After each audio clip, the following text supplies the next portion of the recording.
Nabigla ang publiko matapos kumalat ang ulat na isinugod umano sa ospital si Senator Vicentito Sotto matapos umano itong manginig at mawala ng malay dahil sa matinding stress. Ayon sa mga paunang impormasyon na umiikot sa social media, bigla raw tumaas ang tensyon sa kampo ng senador matapos umanong mabunyag ang issue tungkol sa sinasabing lihim na kalaguyo na inuugnay kay First Lady Liza Marcos. Gayunpaman, wala pang opisyal na kumpirmasyon mula sa ospital o sa pamilya ng senador. Samantala, todo tanggi naman ang mga malalapit na kaalyado ni Sotto sa naturang alegasyon. Iginiit nilang walang basehan ng mga paratang at malinaw na gawa-gawa lamang upang siraan ang pagkatao ng senador. Ayon sa kanila, maaring ang pagkapagod at sunod-sunod na aktibidad ang tunay na dahilan ng biglaang pagsama ng pakiramdam ni Sotto. Patuloy pa rin silang nananawagan sa publiko na huwag agad maniwala sa mga kumakalat na kuwento hanggat walang inilalabas na formal na pahayag. Habang patuloy na lumalaki ang usapin, dumadami rin ang mga netizens na nananawagan ng malinaw na impormasyon mula sa Malacanang at sa kampo ng First Lady upang tuldukan ang umiinit na spekulasyon. Sa ngayon, mahigpit na binabantayan ng sambayanan ang magiging opisyal na paliwanag mula sa magkabilang panig. Patuloy ring naghihintay ang publiko sa anumang update sa kondisyon ni Sotto habang nananatiling usap-usapan ang kontrobersyang ito sa buong bansa.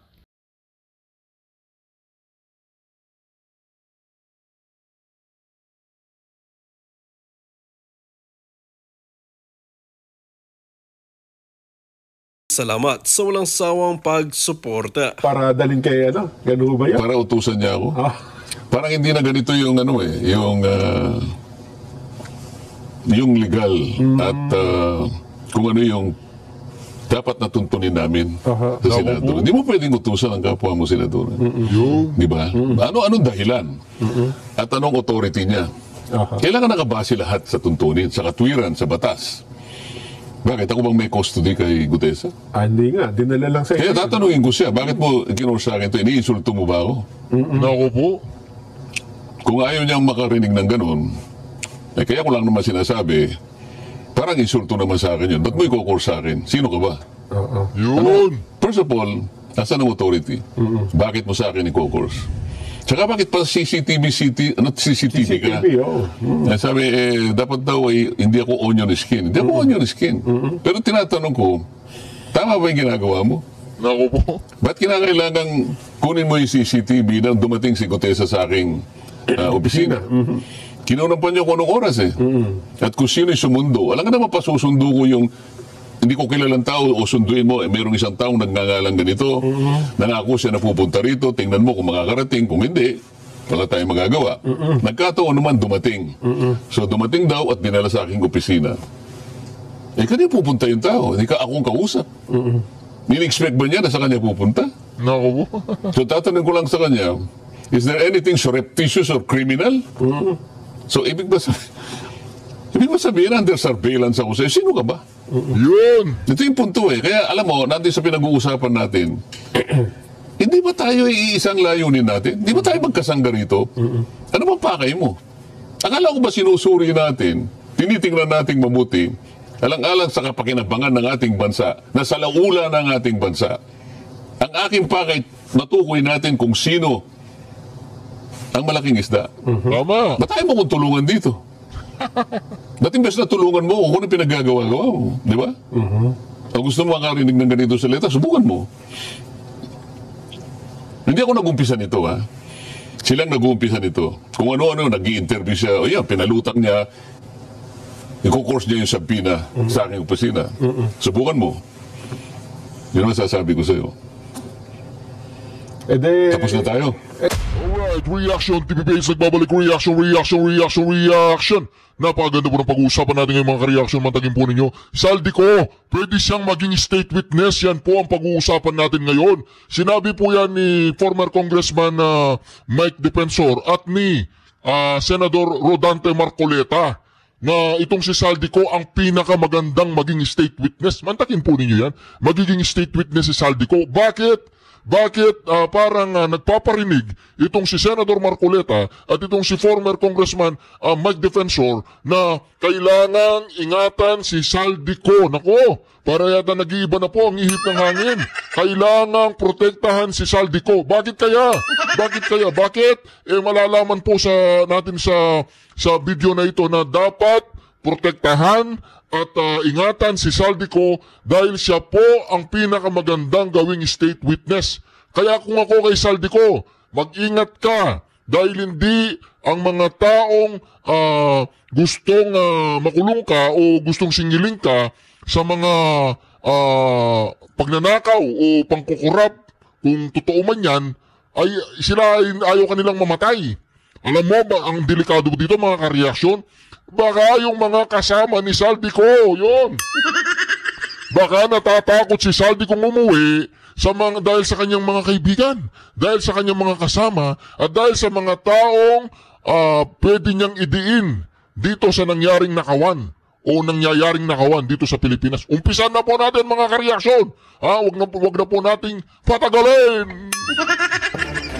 Apparently, Zaldico won't be returning due to serious threats to his life. This is our first totem on the spokes. So, what do you think? Alam mo to, Attorney Trixie, ako naniniwala that really Saldico would have that position. Why? Because at this stage, siya yung lumalabas na mastermind. Naku po! Okay. Siya yung tinuturo ng lahat, and of course, pagka ganun yung sitwasyon, they're saying that yung ang kadugtong yung kay Martin Romualdez. Okay. Naku po! So, yan na. You don't know now who, may mga, sabi nga niya, galit yung mga Pilipino sa kanya, may mga galit na kasama niya. So, this is the situation precisely of Congressman Saldico. Yun! But Attorney Trixie, just an observation. Okay.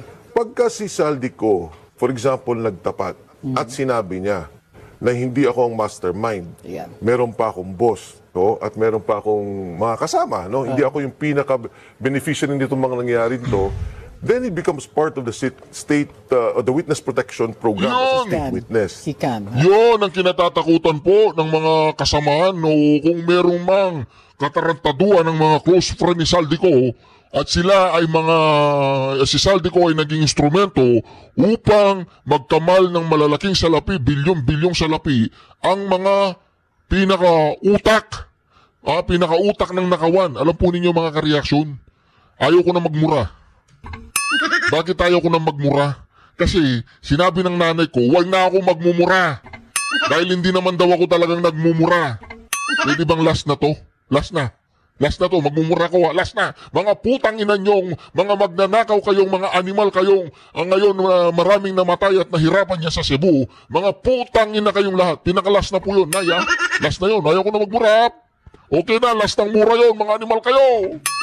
Last na yun, ayaw ko na talaga magmura. Mga inayupa kayo, mga demonyo kayo. Ayan, tapos na. Wala na magmumura. Si ano na lang ang magmumura. Si Abante ito. Lamo. Yun na lang ang magmumura. Ako, ayoko na magmura. Ayoko na mag... Kaya na, tuloy ako natin. Di ba? So, yan yung sitwasyon ni Saldi. In this situation, he is now the mastermind. But maybe in the future, pwede siyang maging state witness if he is able to prove na talagang hindi siya ang punot dulo at nagmamanipula nitong mga nangyayari. According to his lawyer, he's citing threats to his life. Do you think these threats are real? Yeah, I think so. For example, pag pinatay mo si Saldico, pinatay mo si Paul Estrada, at saka pinatay mo si Mark Texay. Ito yung tatlong kasama, yung dalawang assistant niya at saka siya. Yeah. Wala namang makakapagturo, makapagsalita. Situation precisely of Congressman Saldico. Labas siya? I don't know. Actually, it depends Kung ano yung hamon ng kasaysayan, depende rin yan kung ano nangyayari. For example, what if it's a temperature ng publiko? Sino naniniwala ba that it ends with Saldico? That's Do you right. honestly think that it ends there? It couldn't have happened without the knowledge of higher-ups. Ilan lang ang higher-up? Tama. And Also, Attorney Trixie, may isa tayong case dati na nangyari. If you recall si General Garcia, Correct. sa Armed Forces of the Philippines. Nahuli yung pamilya niya, inuwi siya dito, nagkaroon ng investigation. Alam mo nangyari doon? Nagkaroon siya ng plea bargain. Inamin niya. Yeah. Siya talaga. Siya yung mastermind, kinulong siya, nagsoli siya, if I'm not mistaken, 200 million pesos. Pero yung pamilya na were allowed to live in the United States. Wala na Yes, dito eh. So siya hanggang ngayon nakakulong sa Bilibid prisons. Now, in the case of Saldi, Nakalabas na yata. yes, Kasi, he was issued a pardon if I'm not mistaken. No? At the time, nakakulong siya. Now, in the case of Saldi, siyempre, kung siya yung abogado, ang tinitingnan na abogado, ano ba yung kliyente ko? Mastermind ba to? O ito ay kasangkapan lang or one of the players, under boss, kumbaga sa mafia, hindi pa siya yung boss of the boss, doon sa Tama yan. kabuuang operation na ginagawa nila sa pagkulimbat ng pera at kaba ng bayan. Sino naman yung boss yan? Yan ang pag-usapan natin. Sino naman po yung boss mga kareaksyon? Ano nga naman ang boss si Abante? O kaya si Barbers? O kaya si Don Gonzales? Di ba? Tatlo lang ang pwedeng maging bosses dyan. Ha? Pwedeng apat. Ha? Si Bongbong Marcos, si Martin Romualdez, si Lisa Araneta, at saka itong si Bersamin. Sila lang ang pwedeng maging boss. Pero hindi ko sinasabing yung apat na yun, sila talaga yung mga mastermind. Pero alam po ng taong bayan kung sino talaga yung mastermind. Sino ba yung laging bangag? Sino yung laging bangag? Yun ang tanong, sino yung laging bangag? Incidentally, yung lawyer ni Congressman Zaldi is Attorney Rui Rondain. Rondain, yes. And he used to represent former first gentleman Mike Arroyo. Yes. Did you Naku po. ever have a chance to meet him? Yes, in fact, naging abogado rin yan ni Congressman Mikey Arroyo. And I was listening to his press call. Actually, kinakabahan nga ako eh. Dahil, I mean, to be honest, si Attorney Rondain is a good lawyer. At kung legal ang pag-usapan, magaling to. Kasi ang sinasabi niya, question, yes. as of now, wala kami nakikitang kaso against Congressman Saldico. No, sabi niya, and we're willing to face that. Kaya nga, importante yung galaw ng gobyerno. Importante mabilis yung gobyerno. For example, sabi niya, how can you cancel the passport of my client? Eh, wala pa eh. Wala pa kayong fina-file na case. So I'm thinking, Attorney Trixie, in the situation like this, kasi lahat ng mga magnanakaw pa dyan, no? Those who are involved, na binabanggit yung mga pangalan, paano kung naglalabas na ng pera? Paano kung tinatakas na yung pera? Di ba may sinabi yung air asset? Sabi niya, hindi. Tingnan mo si Attorney Rondain, magaling talaga. Sabi niya, walang pag-aaring aeroplano si Congressman Saldico. Pag-aari yun ng Masibis Corporation, Which is... owned by Saldico, di ba? Pero, I mean, Pero ano nga yun eh, most yung mga pagkakaalam natin, and dito kasi nag-PCGG ako for a while. Oh, yes, So oo. Marcos Sr., minsan 10, ang daming levels Layers. ng kanyang pagtatago Oo. ng pera. So pero dito, ang naman nun, kaagad may CVs, that's what, 1 or 2 steps away. Madali ipatunayan yung criminal liability dyan. yes. And then, Attorney Trixie, you mentioned PCGG. Imagine, nagbuo tayo ng isang ahensya ng gobyerno to attack, I mean, not attack, but to sequester and eventually bawiin yung pera at assets ng gobyerno. In this particular case, yung kay PCGG, bahabaan eh. And as you mentioned, layers by layer. Pero dapat tingin ko rin, magkaroon ng batas para mabilis natin mahabol at mapakansela yung mga passport. Tama! Na lumalabas. Kasi si Mark Teksay, si Paul Estrada, wala na sa bansa. Actually, kung gusto talaga ng administrasyon, makikiusap sila magpa-cancel ng mga visa. That's right. So, Oo. hindi kailangan passport. Passport. So, para sa akin, doubtful yon. Kung gusto talaga nilang habulin itong mga to, maraming paraan, hindi lang yung pagkansela ng Ng visa. passport. Paano yung pera sa AMLA? Can they just send notice? So, okay, pagdating sa passport, cancellation of visa, in effect, pwede na. Unless yung bansa, no visa policy. Oh, correct. Makakataka Pwede rin, siya. oo. But, with an Interpol, Red notice. notice, pwedeng ang hindi red eh. Pwedeng yung Pwedeng blue lang, notice, di ba? Na they can warn these people, medyo mapapahirapan na. But in the case of AMLA, paano natin mahinto yung pag-alis ng pondo, kung nagtatago ng pondo, pag-withdraw ng pondo? hindi naman matigil yung investigation ng AMLA just because umalis yung tao. Or can we serve notice to AMLA, let's say, itong mga taong to are persons of Kumbaga, interest or considered concern? served yung basta meron kang permanent address na served doon, siya yung bahala mag-explain na hindi siya nakatanggap ng notice. Kasi yung iba Otherwise, wala pang didiretso. kaso eh.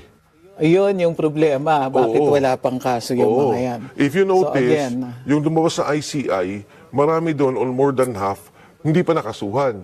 So, and I agree also, doon sa punto naman nila, na medyo itama naman natin yung kaso. Hindi naman pwedeng after 5 years, matalo lang din tayo.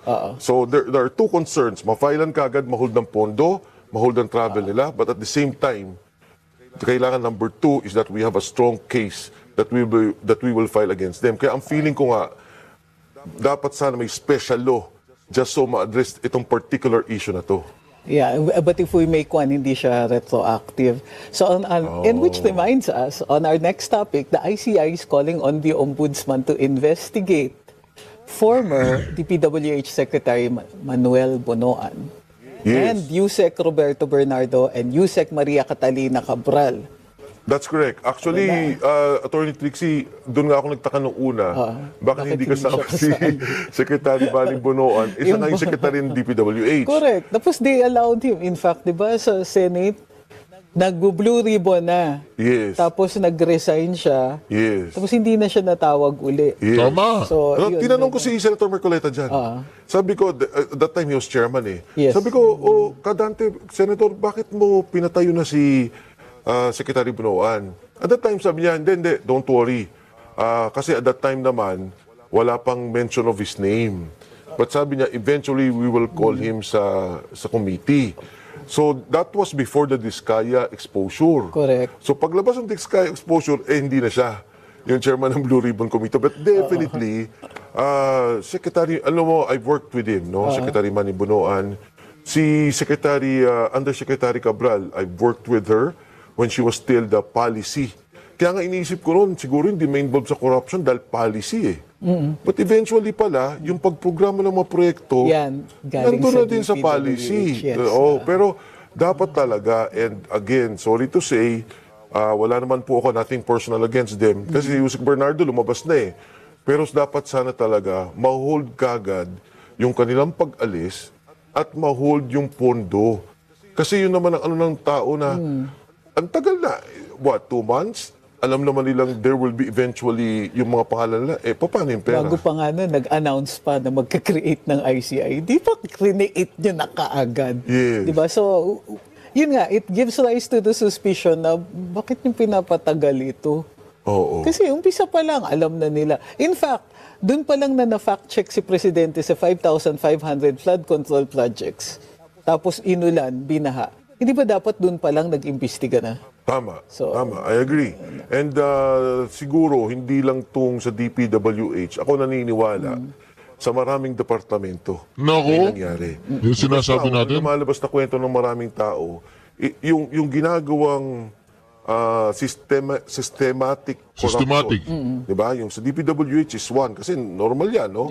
But what about DOH? Yun. What about DepEd? marami pa. Oo, na ang nangyayari pala, in the end, ito na naman yung sistema. You're talking about, again, 25-30% corruption, select contractors, kailangan tingnan yan. Kasi panahon na maayos at mabago yan. Tama. Hindi dapat tuloy-tuloy itong sistema na nangyari, na in fact, kung di na ano na to talaga, alam na ito ng mga bangko eh. Alam na lahat ng congressman to. Alam na ng mga mayor. Bakit? Kasi hiningan yung congressman. So yung congressman, papaliwanag sa mayor. Kikwento kay kapitan. Yung contractor magpapaliwanag sa bangko. So all these things put together, naririnig at nalalaman ng tao. Nakikita natin parang inilalayo dun sa executive eh. Kasi like you said, bakit Yes. ngayon lang tinatawag si ano? But do you think na dapat same magnitude, same kumbaga, ang penalties for cabinet vis-a-vis the legislators? Ako, wala akong judgment on how they para bang ano yung nangyaring cases. Ang ayokong nangyayari, pag nakikita ko yung isang grupo may kaso, yung tapos isa wala. For example, what am I saying? Nagsalita si Diskaya. Ang daming sinabing pangalan. Ang daming sinabing problema. Dapat yun, kunin natin. Nagsalita si Yusek Bernardo, nagsalita si District Engineer Alcantara, sila Bryce, at yung mga gusto pang magsalita, si Sergeant Orly Gotesa, dapat kunin natin lahat yun. No? Ipunin lahat yun, ayusin lahat yun, at kasuhan. Of course. Well, not just kasuhan. Kasi nakikita nga natin na halimbawa dun sa there's certain departments na naiiwasan but cannot help but be involved. No. There's budget. Yes. Yeah, but even if there's budget, other countries have budgets, di ba? Pero dapat may role nga ang Congress, Constitution at saka Senate. Ayusin naman natin. Huwag yung ganitong pagbababoy at pagnanakaw sa kaban ng bayan. So, it's not just agencies under the microscope. Even the Office of the Vice President is facing renewed public scrutiny. Joining us later is Attorney Ruth Castello with the spokes returns after this short break. Makakalimot at magpapatawad ang taong bayan. Ang isa pang sinisisi, yung Dolomite dyan. Sen. Ito lamang ang manifestasyon kung paano nila nung kung di ako nagkakamali nung nakaraang Biyernes. Diniscuss natin yung tinawag nating grand design. Yes. Para pagtakpan lahat ng mga bagay nito. Di ba? At merong 5 bahagi na tayong diniscuss doon. Baka may gusto ko pang sabihin. Ito ang isang nagbigay sa akin ng isang malaking tanong, Sen. Ha? May pahayag ang ICI, yung mismong chairperson nito, si dating Justice Andres Reyes Jr. Ang sabi niya, nananawagan ng ICI sa publiko. Kasi hindi namin, sabi niya, Sen, ha? Hindi namin ma-connect. Ay yung mga DPWH official na nagkutsabahan para magkaroon ng mga ghost project at irregularidad, anomalya. Hindi daw nila ma-connect ang DPWH sa sino mang mga proponent, wala silang ma-connect. So, ibig sabihin, wala silang ebidensya, Sen. At ang kanilang panawagan, Sino ang nagsasalita dyan? chairman po ng ICI, Andres Reyes Jr. Ay ang kanyang sabi, nananawagan kami sa lahat na ng posibleng may alam, whistleblower, lumapit kayo sa komisyon, tumulong kayo sa pangalap ng ebidensya. So naghahanap ng whistleblower. Opo, ang ICI. Di ba yung Blue Ribbon Committee, nung panahon ko, naghahanap ako ng whistleblower eh. Ay nga, tama. Ayaw naman nila suportahan. Si una nun, yung mag-asawang Diskaya. Yun lang kasi ang paraan. Mabuti na lang, ngayon, nararamdaman ng ICI yung hirap kung paano kumonekta. Kung totoong nahihirapan sila, hindi ko sinasabing nahihirapan.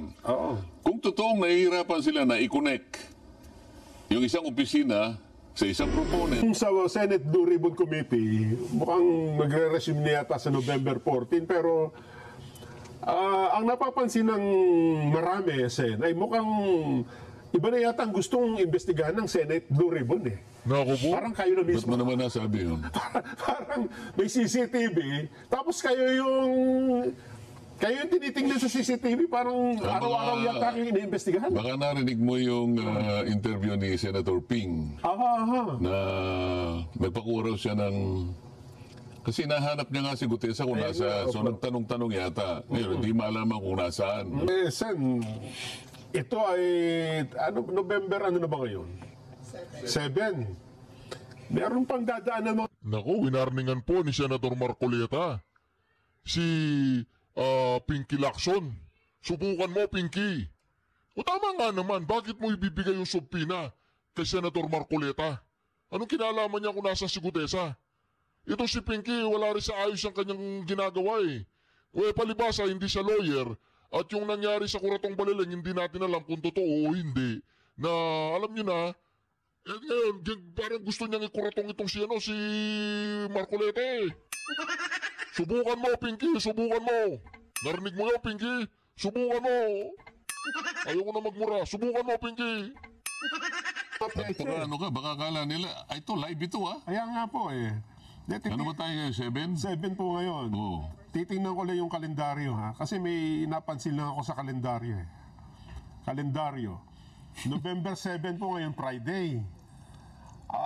Meron pang dadaan ng mga peche. Ito, November 16, November 17, November 18. Naku po! Hindi, November 14 naman daw yung sa kanya, di ba? Yung hearing. Maghihiring daw siya November 14, hindi ba? Ayun nga daw. Oh. O anong kinalaman ng 16, 17 at 18. 17, 18? Hindi ko rin alam. Tinatanong ko lang sa inyo, baka ano ba yung November... Ba't mo sa akin tatanungin ako, yung kalendaryo ng Blue Ribbon ang tinitingnan ko. Ako sa bagay. Yun. Iba tayo ng kalendaryo. Ang sinasabi ko lang, wala akong kinalamanan sa kalendaryo. Ang ating pinag-uusapan dito, bakit sila gagawa ng isang bagay na wala sa tuntunin? Una, under surveillance ba ako? Ba't kinakailangan tingnan mo yung CCTV? Kung yung bang pagpunta ni Gutesa doon ay kinapalooban ng isang bagay na maaaring labag sa batas o meron akong iniisip na labag sa batas, iniisip ba niya na doon kami magkikita sa opisina ko? Open ako eh.